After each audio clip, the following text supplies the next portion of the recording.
Hello and welcome to the inaugural webinar for the People's Cultures and Careers, or PCC Research Cluster.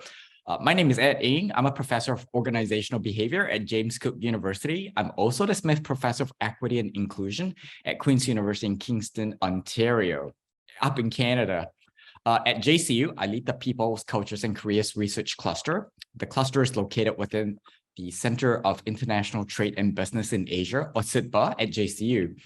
We are concerned with employment, work diversity, comparative management, and the changing nature of work and organizations.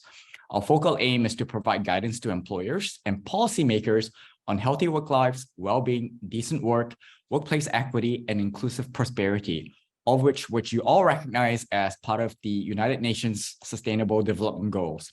I'll be a host and moderator for today's webinar on transnational innovation and entrepreneurship.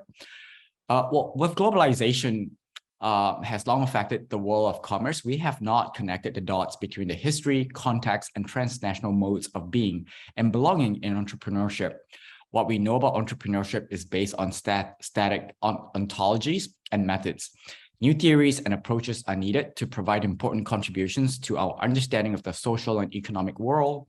Today, we will hear about the contributions of transnational migration studies to innovation and entrepreneurship, focusing on the ways people, practices, and ideas circulate globally.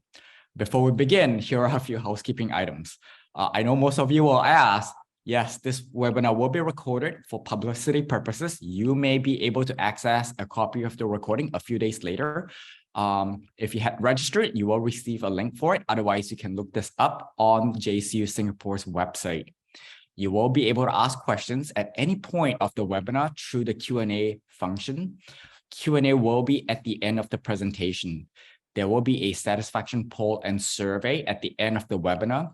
Please take 2 minutes to complete the survey. Your feedback is very important to help us improve and bring topics that are of interest to you. If there are any technical issues, please use the chat button to communicate with the event organizers. All right, now it's time to get the show on the road. It gives me incredible pleasure to introduce our inaugural research cluster speaker, Dr. Banu, Ozkazanc-Pan, an expert and thought leader in diversity and inclusion in organizations and in entrepreneurial ecosystems. Banu is a professor of practice in the School of Engineering and academic director of the I.E. Brown EMBA program at Brown University in Providence, Rhode Island. She started the Venture Capital Inclusion Lab at the Nelson Center for Entrepreneurship at Brown with a $260,000 grant from the Ewing Marion Kaufman Foundation. The lab focuses on decision-making and network behaviors of VCs, including understanding and solving funding inequities in the VC industry. Banu contributed her expertise to the 2021 UNGP, or Guiding Principles 10+ consultation on gender dimensions of business and human rights, which includes the Danish Institute for Human Rights. Her piece, In the Conversation, focusing on the intersections of gender, inclusion, and tech, has over 33,000 reads and offers ideas and steps that are necessary for the tech sector to be more inclusive. It was chosen as an essential reading in relation to the sexual harassment and discrimination in tech, particularly on the Activation Blizzard lawsuit. She's currently a member of CNBC's Disruptor 50 Advisory Council member. Now, Banu is author of Transnational Migration and the new subjects of work, Transmigrants, Hybrids, and Cosmopolitans. She has 2 forthcoming books with Cambridge University Press, Entrepreneurial Ecosystems, A Critical Gender Perspective, as well as a second book on a transnational approach to entrepreneurial ecosystems. We are very fortunate today to have Dr. Banu Ozkazanc-Pan speak to us. I am going to step off and let Banu take over the webinar. I'll step back in when it's time for Q&A. And with that, Banu, you have the mic. Thank you so much, Ed. It's such a pleasure to be here. You're such a good friend and colleague, and I really admire your work as well. So hello to everyone. Good morning, evening, and afternoon, wherever you might be. I'm really excited to deliver the inaugural lecture, and I'll be speaking about some research that is informing my forthcoming book, which is a perspective on innovation and tech ecosystems globally using a cultural transnational migration studies lens. So let me share my screen so I can get going on my slides, and hopefully we will each be able to maybe take something away and learn something for our own research perspective. So For the talk tonight, my goal is the following, is really share with you the inspiration for the research/book project that it ended up becoming, give you a little bit of an overview of transnational migration studies, or TMS, and how I'm going to deploy it to study entrepreneurship and innovation within a global context, the approach to the research that I'm taking, and some of the shifts that I had to do because of the pandemic, which actually ended up giving me new and different perspectives. And then at the end, really take some of your questions and see if I can answer them. So what ended up happening is in the ways that I was researching entrepreneurial ecosystems, the first research project, which ended up coming out in 2021, at the end of 2021, after some delay because of COVID, really focused on gender. And what I learned as I was gathering data for that research was, while gender was an interesting perspective and lens, there was also a lot happening globally and transnationally that weren't being captured under the umbrella of gender. So both in terms of different contexts, but also the movement of people and ideas, it really was important that I try to find a perspective that could capture the dynamic ways in which innovation was happening globally. And one of the reasons for this was when I was finishing up my PhD dissertation, which focused on international entrepreneurs who were moving back and forth between Silicon Valley and Turkey, given that I'm originally from Turkey. I was really, really interested in understanding why entrepreneurs are moving back and forth and taking ideas and practices with them. And it was in the course of that research where I, one, noticed there were few, if any, women, and two, how did people move back and forth? So gender informed my first book, and culture and transnationalism is informing the second. Possibly I will bring them together in my third. So at the end of the day, for me, transnationalism is a way of understanding entrepreneurship and the ways in which entrepreneuring as a process and set of activities is taking shape. And if you're familiar with some of the rhetoric around globalization, there's a lot of talk about circulation of people, ideas, products, and services. But how does that take shape? What are the ways in which people are actually doing these things? Those were all areas in which I found myself quite interested in trying to find answers. And as a little bit of a background, I mentioned I'm originally from Turkey. I grew up a little bit there. I moved to Saudi Arabia as a young child, went to an American school system, went to boarding school in Switzerland, and then I came to the US.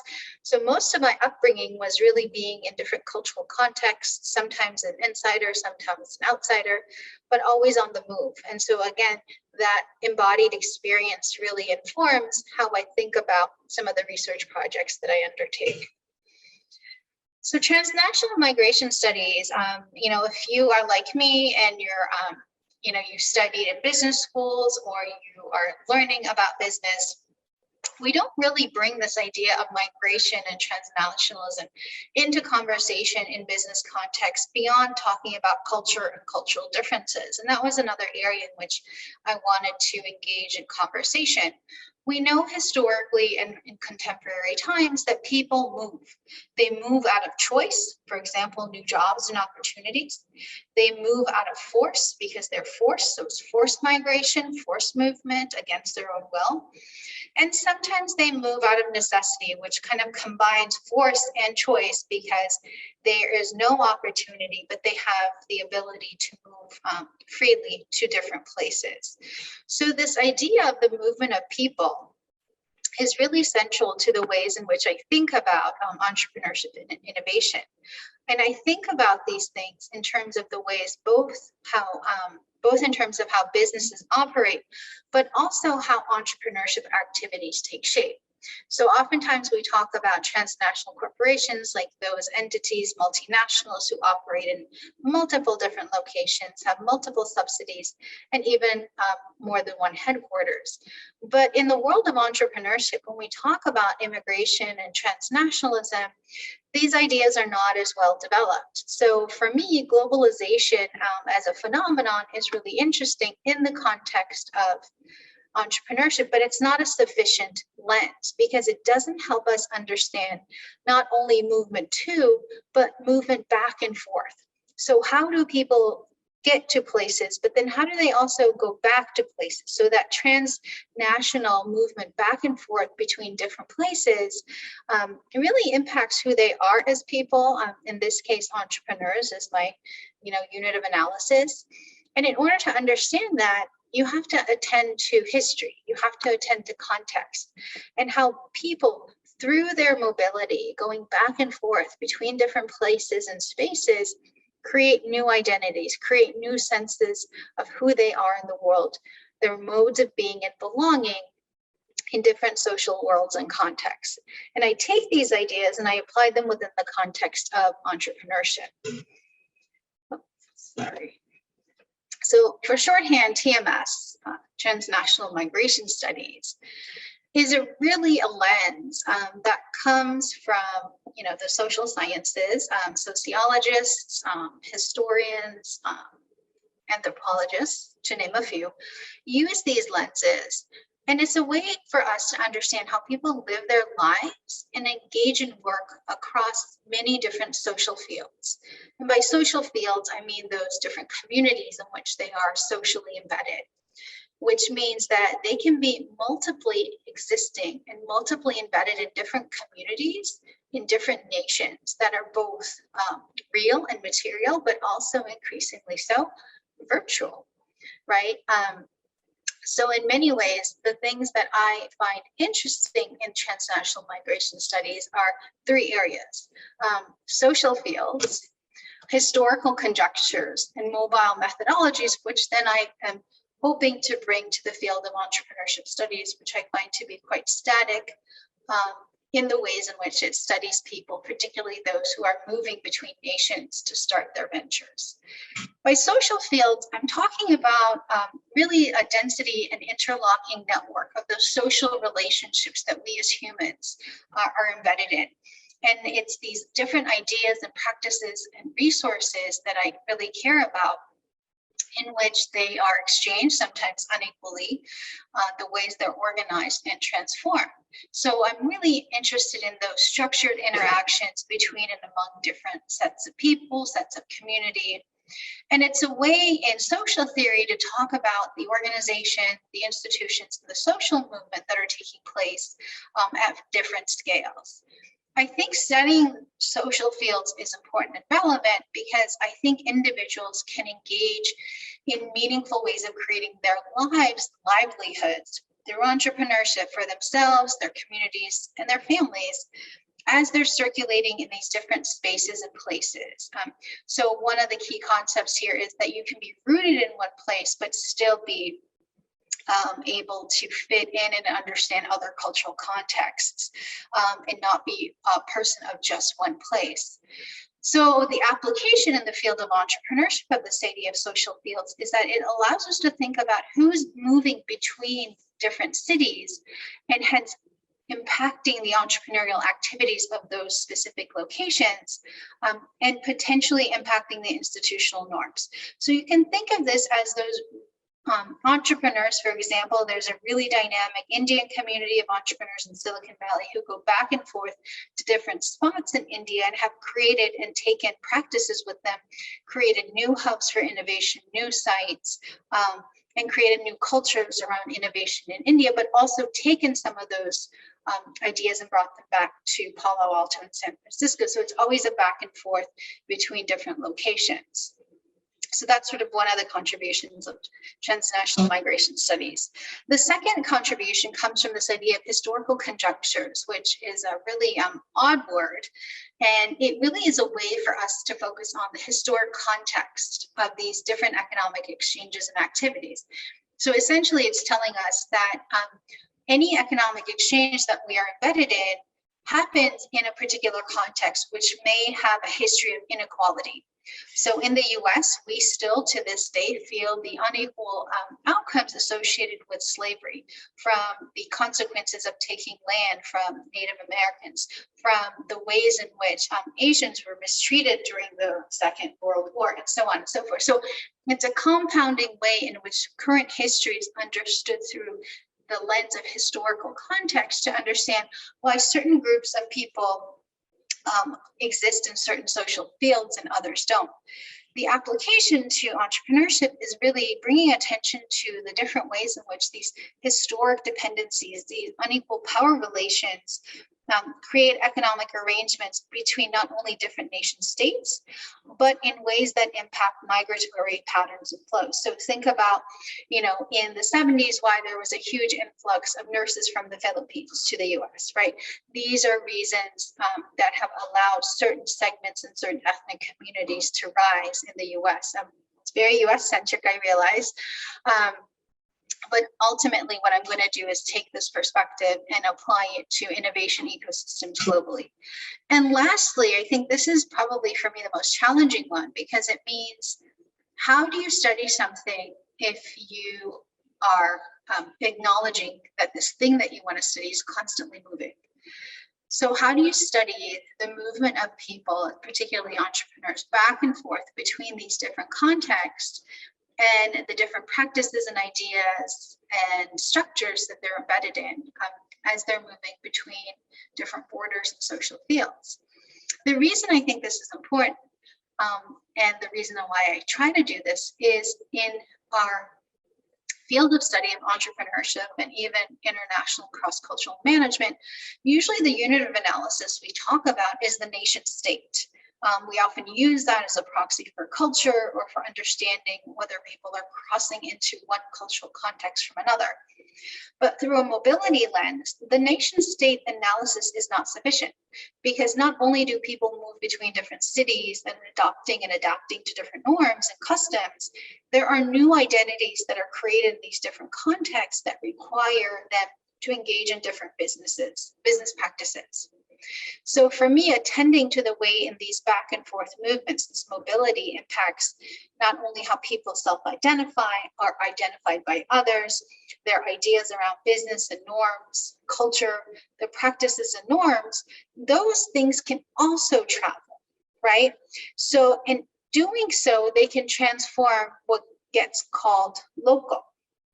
And the examples that I will focus on for my book is, how do innovation ecosystems globally differ from each other, but how are they also related and linked as people travel between it and among them?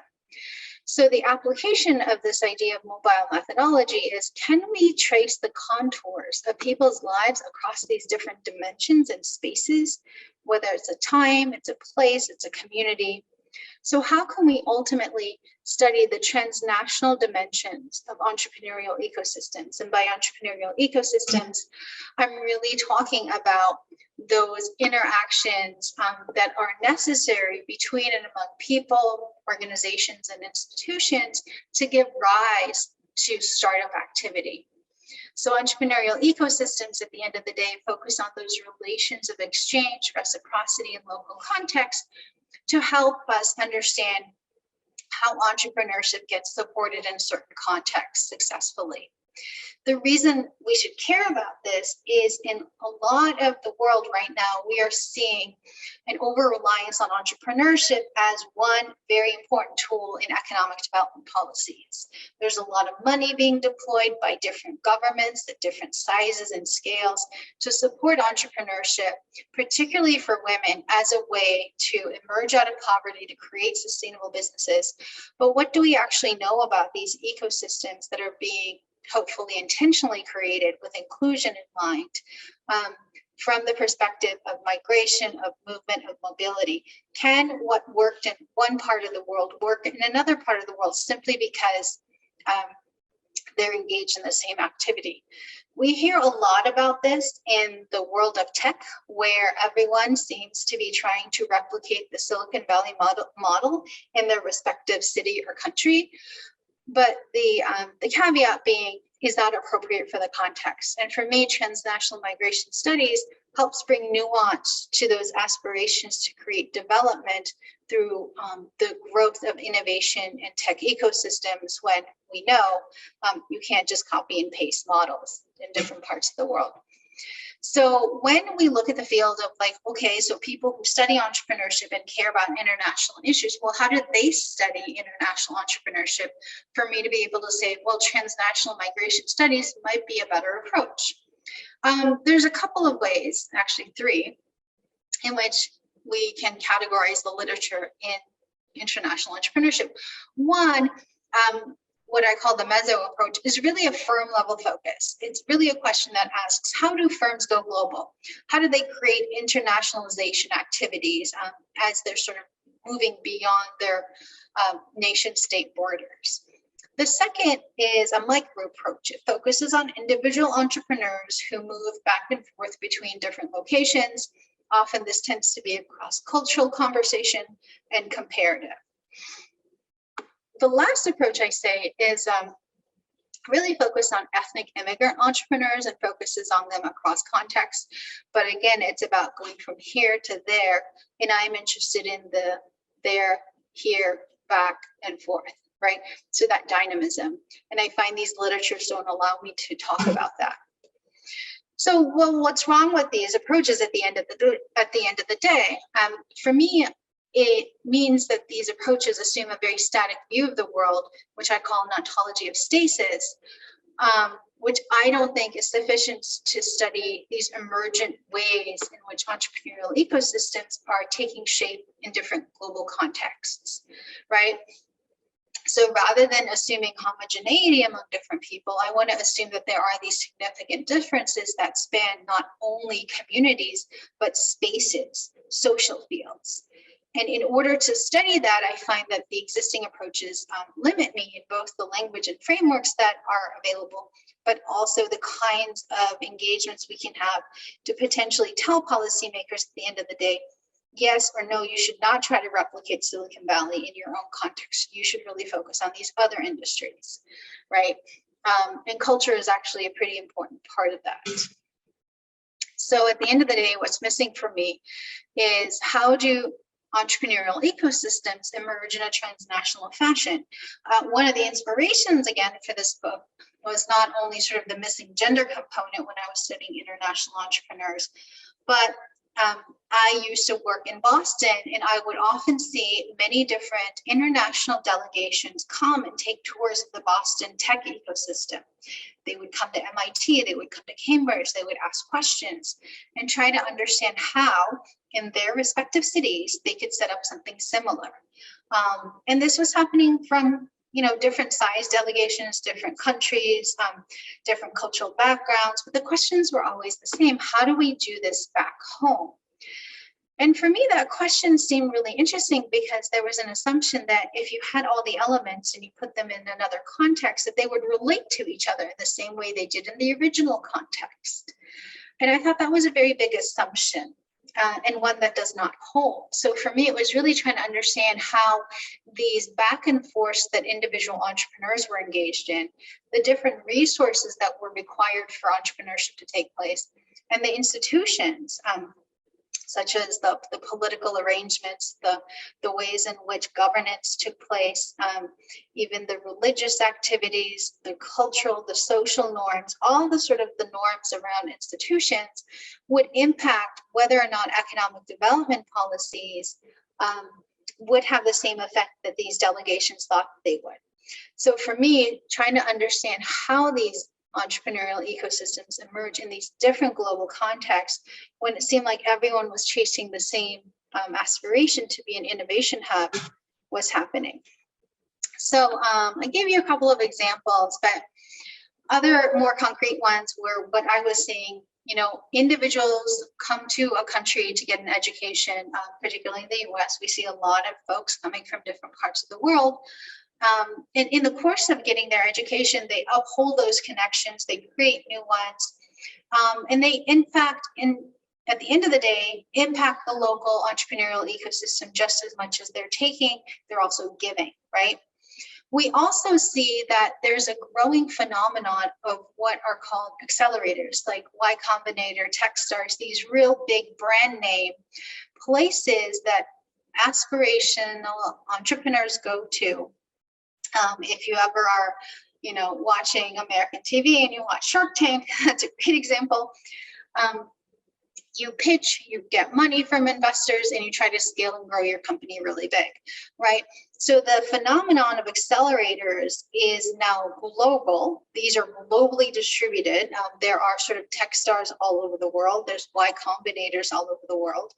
And in many places, people are trying to create innovation ecosystems that replicate the successes of not only Silicon Valley, but emergent places like South Korea as a much more top-down approach to innovation. Israel has an incredibly successful biotech and tech innovation ecosystem. So how do you create these hubs of innovation through these different activities by potentially replicating other sites? And the last one is the one I mentioned, sort of these delegations visiting these hubs of innovation in one part of the world, hoping to create it in their own backyard. So the reason I'm writing this book, and right now I'm in the middle of gathering data for this book, my case study is the Cambridge Innovation Center, if you're familiar with it. The Cambridge Innovation Center is a co-working / what they call innovation center that is in the heart of Cambridge, Massachusetts, which is where MIT is. Up the street is Harvard. And what the Cambridge Innovation Center aims to do is to bring together that next generation of innovators to not only work on their ideas, but to be in a place where they can exchange ideas with other people.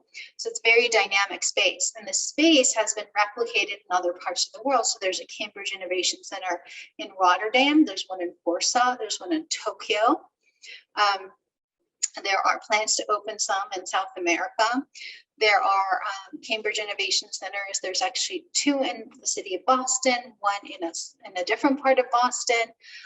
There's one in St. Louis. There used to be one in Miami, but believe it or not, it actually closed. There's one in Providence where Brown University is, so I can be up close when I study these locales.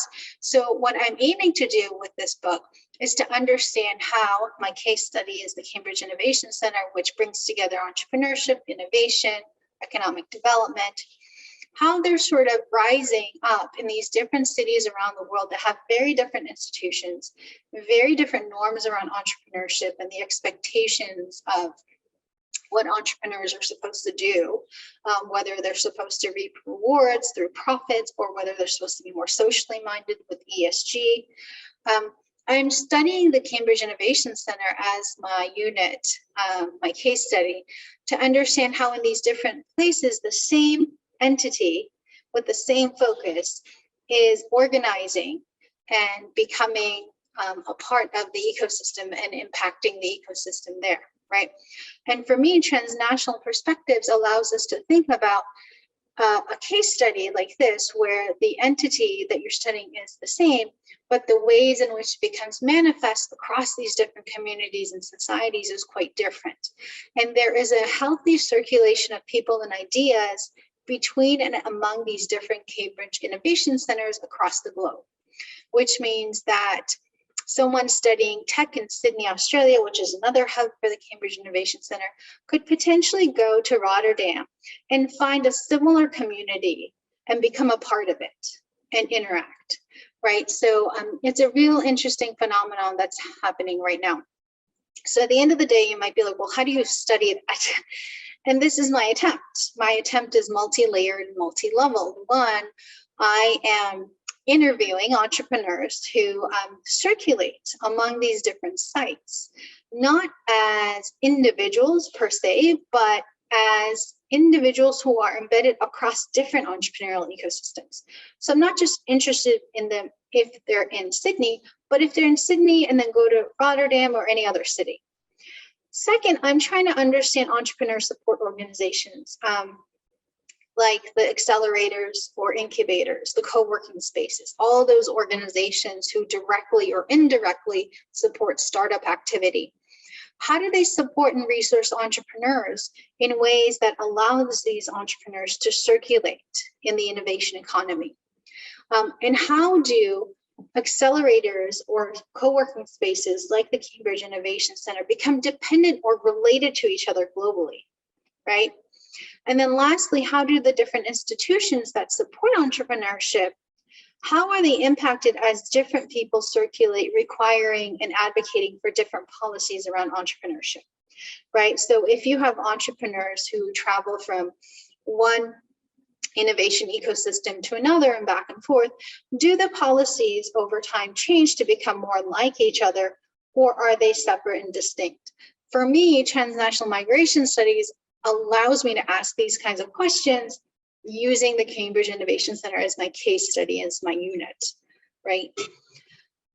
So this is all great, and I was starting to do it all, and then the pandemic hit.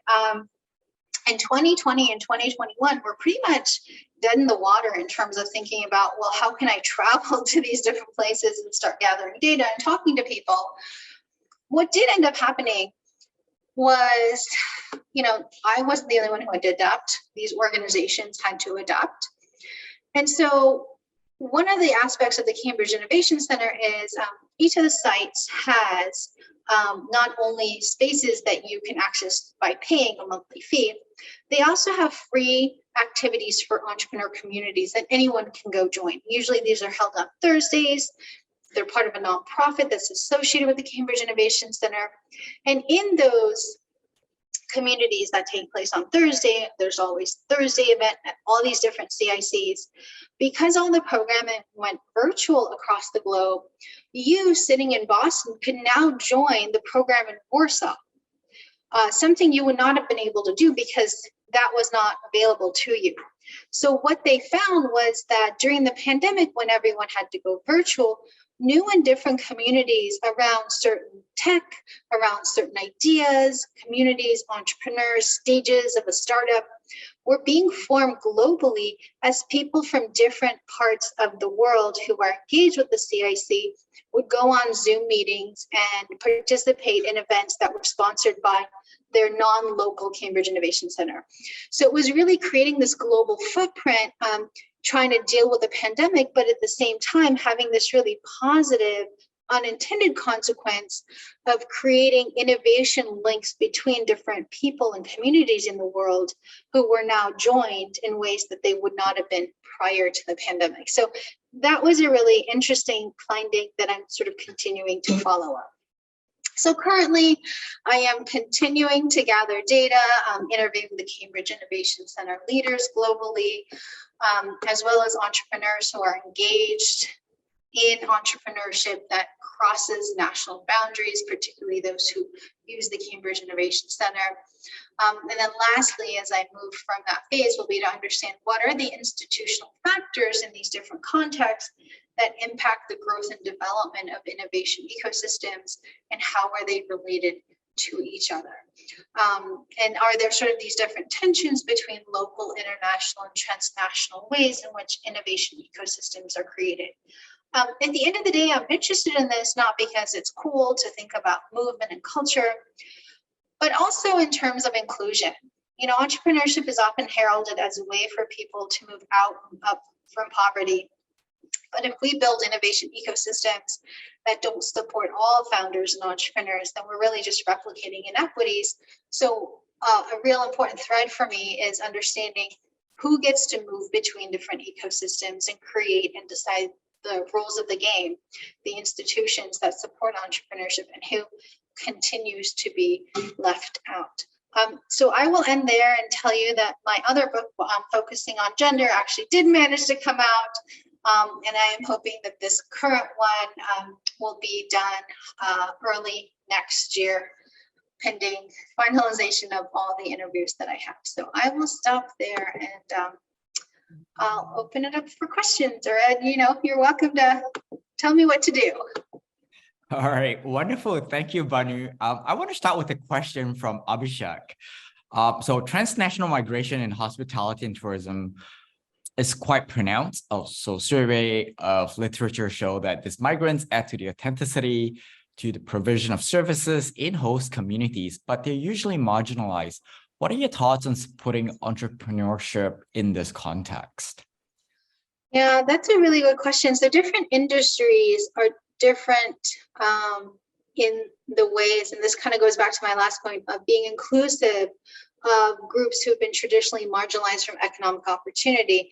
So tourism is a really interesting one because there's significant hierarchies in who owns, for example, hotels and who the workers are, and there's huge pay differentials. So for me, it's not about supporting it, but I understand what you're saying. So for example, economic developers will say tourism is great, let's build hotels, tourists will come, they'll spend their money, and then, you know, people will have jobs. Yes, that's true. But what's also true is that the nature of those jobs, who will have opportunity to have good paying jobs. Will those jobs create existing inequalities in the society, whether that's gender, ethnicity, caste, religion, and so forth? And is that the only opportunity to move into an economically viable position? So for me, if you're going to use a particular industry in economic development, you have to be careful that that industry doesn't replicate existing inequalities, but hopefully creates new opportunities for people who would otherwise be marginalized. So these are the nuances that sometimes economic developers don't think about. There's a lot of dollar signs associated with tourism and hospitality, but there's also significant social factors and climate factors too, overdevelopment and erosion for sure. Okay, thank you for that. So I'm an academic. I am not a policymaker, but I'm interested in hearing more about what your thoughts are with respect to innovation and entrepreneurship. Why are those important things for scholars like myself, and even for policymakers to understand? Yeah, that's a great question. What is happening is innovation is being touted as sort of the next way in which our economies are developing. So everyone used to be a knowledge worker, and now we're sort of moving into the next industrial revolution. So innovation, tech, that's creating a new cadre, new occupational opportunities, but at the same time, potentially making workers redundant. So for me as academics, it's important, particularly those of us who care about inclusion, to understand whether the creation and funding of innovation ecosystems, particularly those that are tech heavy, continue to exacerbate or replicate existing inequalities across gender, race, class, right? So we have a shiny new toy called tech and innovation. Everyone's trying to pour money into it, create that next innovation hotspot. But what we're also seeing is when you create that next innovation hotspot, you have sky high housing costs. Transportation becomes an issue, and the requisite job skills are often quite narrow, meaning that only a particular segment of your population will likely benefit. So I feel like if we care about DEI, diversity, equity, and inclusion, we have to care about innovation, because that could be a way to exacerbate inequalities, but it could also be a way to create opportunities. Okay, that's really good. This is a perfect sort of response to Kojula's question that I have here. What is so fancy about better understanding the multicultural sort of entrepreneurial ecosystems? So from your research, who is eventually benefiting from this knowledge? So here in the US, the research that I do, I try to inform investors and policymakers on why it's important that they invest money in founders who tend to be traditionally marginalized. In the US, our demographics are changing. In the year 2020, the number of people who identify as white under 18 became a minority. So we became an under 18 majority minority country. As we get older, the demographics are shifting even more, which means that the people who are getting marginalized are actually going to be the majority, and we need to make sure that they have an equitable part in the innovation ecosystem moving forward, which means investments need to be made now for generational wealth, right? There are huge generational gaps in wealth in this country and in many others. And so for me, it's important to use sort of the findings from this research to say, just because you created an innovation hub, just because you poured money into training people in tech, doesn't mean you actually supported those people who were actually getting left out in the first place. So for me, the frameworks can help identify ways in which people are still getting left out, particularly as immigration becomes a really important part of, how people come and engage in the economy here. So I hope that helps answer, why do we need something new and fancy? for me, it gives me new language to talk about existing inequities. Yeah, no, that is music to my ears. As you know, my interest in this is strictly from a DI perspective, right? I want to circle back to sort of my academic question earlier. So again, a question from Kojula. Entrepreneurs are rather fast and agile. So before, we academics or even policymakers understood how things truly worked out. And whether there are already other realities that are materializing. How do we cope with this in terms of catching up with what entrepreneurs do from a researcher perspective? That's a great question. And you're so right. As academics, we're always fighting tooth and nail to get that next academic publication out, which you wrote it in 2020. It maybe came out in 2024. Congratulations, you're 4 years behind, right? So I think one of the more, and as an editor, I'm like, I take blame for that, but we get a lot of submissions. I think one, as academics, we have to be honest about what kind of writing do we want to do, what kind of research do we want to do, and what is the platform through which we want to share that. Academic writing reaches an academic audience. So who is your target audience? If your target audience is academics, continue writing the ways in which you write. But if your audience is entrepreneurs and policymakers, we have to change the ways in which we're writing our research, the language we're using, and the platforms that we're using, right? And unfortunately, some academics will be like, well, academic writing is here, up here, and policy writing is down here. It's too simple. It's too, plebeian.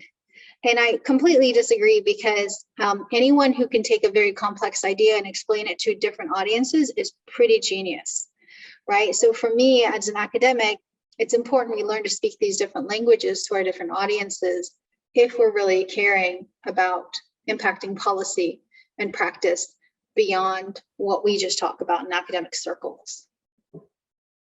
That's a really good response, because I'm reflecting on the shifting sort of contributions that we're making, at least from where I am at the moment. So the dean is really pushing for us to make more impactful type of research, and it means going over and above the traditional methods of knowledge mobilization, journal articles, right? So I'm actually really happy to hear the response that you have provided. Now, I also want to come back to, you had alluded to the existing outmoded form of research ontology. When thinking about research methodologies that address a world that's constantly changing, constantly on the move, and also with the pandemic as an example, how things become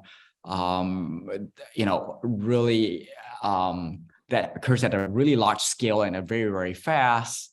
What are some of the practical considerations that we need to have? How does mobility impact our research methods?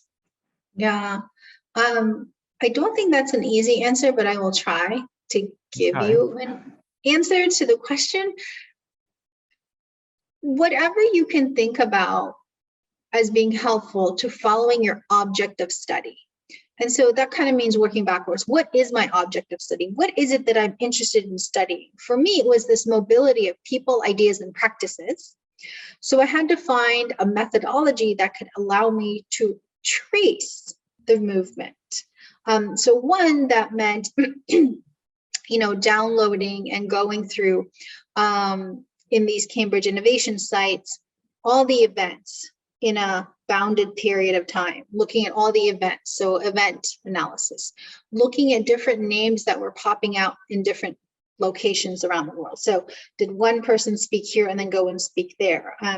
The kinds of organizations that are popping out in different locations, looking at their web presence, looking at their narrative, looking at press releases to understand how they're being understood in the local ecosystem. And then lastly, looking at policies that are in place as the Cambridge Innovation Center comes, as it's established, as it's growing. So lots of text analysis, lots of interviews, lots of detailing almost historically and physically the ways in which ideas and people pop up, and trying to connect the dots of how they pop up and where they pop up and why.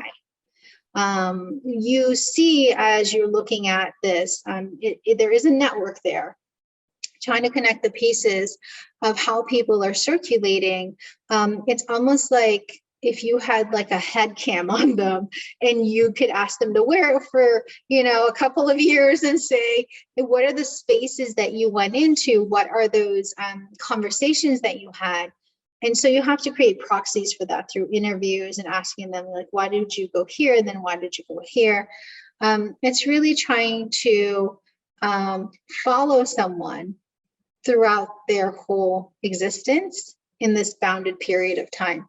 I have a colleague who does really interesting work with, she has sensors. So she asks her subjects to wear these sensors, and these sensors get triggered based on different geolocations. So you can geotag people too and say, can I have your data from your phone to figure out geolocation of, like, in the city, how do you circulate? Who is your network? Who do you go talk to? So if you can get someone to consent to being geotagged, you can get really interesting data of how they're circulating in cities. Okay. What really struck me in your presentation earlier was the natural trade links that you alluded to when migrants, cross between their home and host countries, or country of origin and the new home. Have you detected any sort of pattern of entrepreneurship whereby they would not engage in the home country type of entrepreneurial activities or the host country, say in the US, but rather they were able to sort of come up with something that is innovative, that is creative, as a result of being able to merge the two heritage or the two experiences that they have? I say this because I read from a research somewhere, maybe it's a Pew Research Center, that mentioned that 1/3 of all the patents were filed by immigrants, first-generation immigrants in the United States. Yeah, and that's a really, I think, astute observation. I think people who move between different contexts, one, learn that in order to fit in or not fit in, you have to learn the rules of the game. And so if you are someone who's moving between places and spaces, you have to quickly learn what are the rules of the game in this space versus this space. And from that, I think you can identify unmet needs or gaps that can lead you to creating patents or innovations, services or products, and brokerage between different spaces and places and communities, right? Like a cultural brokerage, because you understand different communities, different needs, and the ways in which that audience might respond to certain products and services, and vice versa. And the more you move back and forth, not only between two different places, but multiple, I think you start to become much more fluent in these different languages that each of the contexts requires you to understand. And I'm not just talking about like language as in like French or Spanish or English. I'm talking language as in what are the norms, rules, and concepts that people use to understand themselves, their society, their institutions, so that you can circulate as well. Yeah, it's amazing hearing you talk about how immigrants are being forced to adapt in such a way that they tend to have a higher proclivity to actually innovate in order to adapt and survive in sort of the host country, right? One last question that I have for you. What are some of the areas that we need to examine more fully, sort of in innovation and entrepreneurship studies? Yeah, that is a great question. And one of my pet projects is to make sure that when we talk about entrepreneurship, gender or race or inclusion are not ands, but they're fundamental to how we theorize entrepreneurship. Entrepreneurship, by definition, is an embodied act. You as a person have to go into different spaces, ask for money, ask for resources, try to hire people. And a lot of our research is disembodied and it assumes a static ontology. So a win would be if our study of innovation entrepreneurship was from the get-go embodied, understanding that different people have different experiences because they embody different worlds socially, culturally.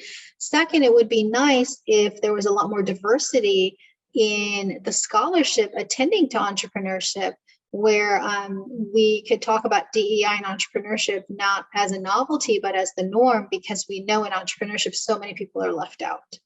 So I do wish that scholars in entrepreneurship and innovation would have more conversations with colleagues who study DEI or other sort of social aspects more often, because those two conversations don't happen often. So I'm really grateful for this one.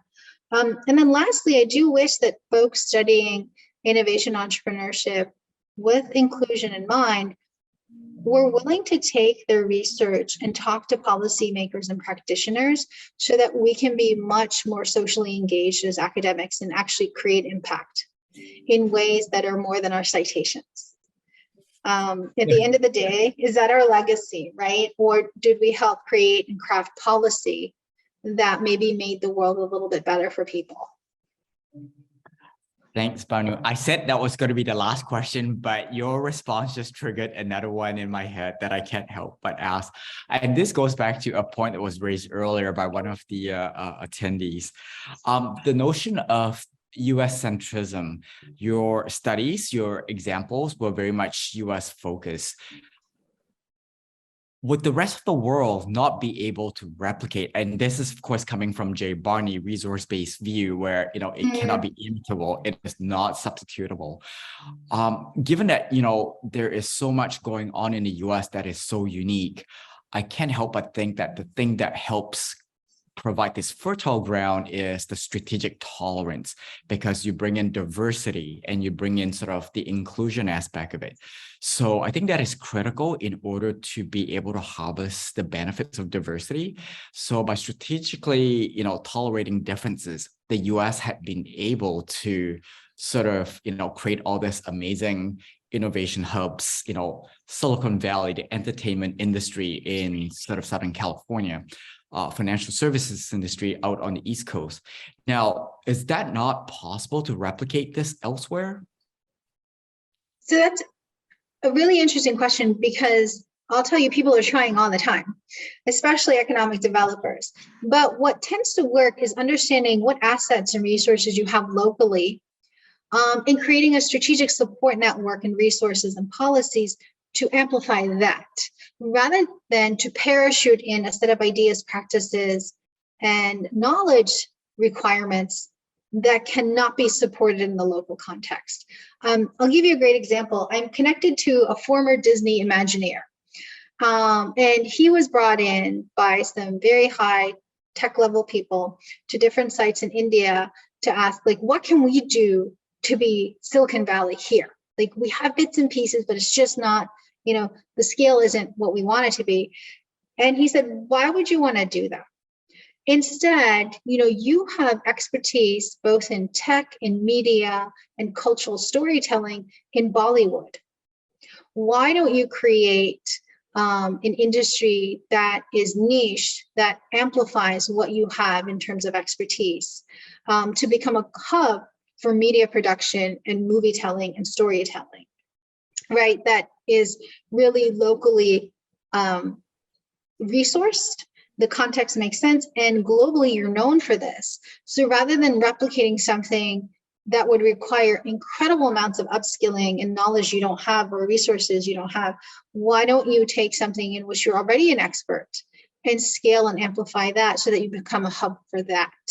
And there's wonderful examples of this in innovation hubs that are working because they understand what's available locally, right? Israel is one. There's great examples of climate activism in South America.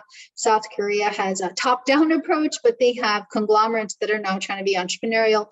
Japan is trying because they're aging and they're running out of money. So there are lots of experiments in this space. I think the nuance is understanding not that you have these elements, but how do those elements connect to each other? Can you replicate that in your local context with the local ingredients you have? Okay. I know I said that was the last question, but I think we I'm have not time for believing one you more anymore. question. I know. I feel like we can have this conversation for an extra half an hour. So this question comes from another audience, Kai-Chin, and the question was, researchers, and he's a psychologist, are entrepreneurs as well. Are you then saying that diversity and inclusion would also be important to researchers? I feel like I want to answer that question, but you will have the last word on this. I know what you're going to say. I'm probably going to say something very similar. My undergraduate was in psychology, right? And the reason I left that field was because in the US, I was being trained through a perspective that assumed psychology was a universal, that people's ways of understanding themselves, their identities, who they are in the world was a shared universal. Coming from the cultural background I did, I'm like, I would raise my hand and be like, but,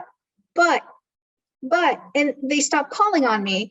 And I left that field because for me, an individual is quite relational in terms of the context in which they're in with different communities and people.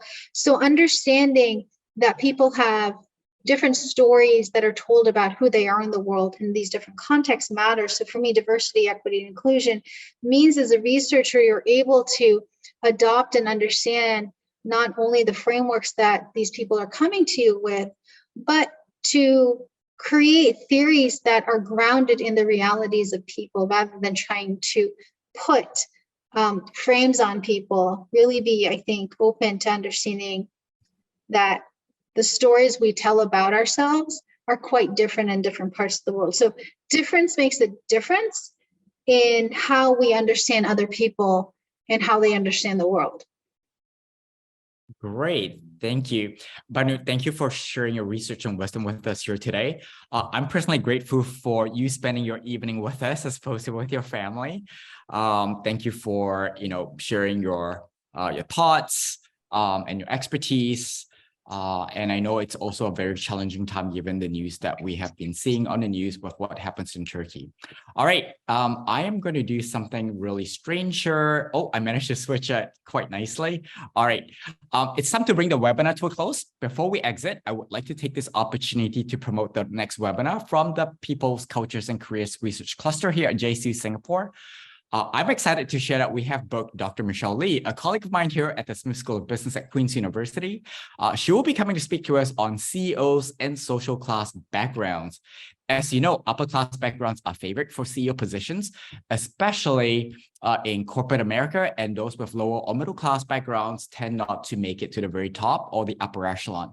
But corporate America has changed quite significantly at the institutional as well as the societal level, especially after the murder of George Floyd 3 years ago. Now, her talk will focus on macro level institutional changes and whether the upper class bias in CEO selection has changed since the 1970s. Michelle's webinar has been scheduled for June 23rd, 9 a.m. Singapore time, or if you are in North America, that will be June 22nd at 9 p.m. Eastern Daylight Time. That will be time in New York as well as Toronto. Please keep your eyes out for announcements in your inboxes. Thank you again for spending your morning or evening with us here today. If you want a recording of today's presentation, you can check back in a few days by visiting JCU Singapore or the Research Cluster website. On that note, thank you and have a good day or evening.